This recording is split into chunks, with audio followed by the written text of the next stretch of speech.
Hello everyone, this is Vanessa from the Digital Siren, and in today's video we're doing a quick flip through of the Crisp Autumn Digital Notebook. So this is brand new in the shop for fall. Here is the cover. If you flip one, you end up at the index here. This is also available anytime that you need to go to it by the little house on the top bar navigation. This notebook features 12 different tabs which are hyperlinked at the top navigation. And here on this index page, you can write in the little rectangles what each of these sections is about.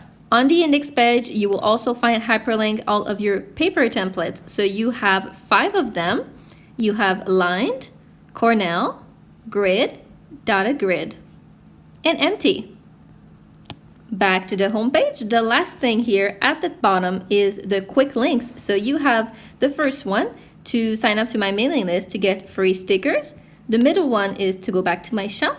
And the last one is to email me if you need help with anything, if you have a question, etc. And that's pretty much it for the navigation of this notebook. It is super simple, super lightweight, easy to use, and that's the best thing about it. So let's go see the sections. They have a cute little decorated title page like this and are numbered with some space to write down what this section is all about.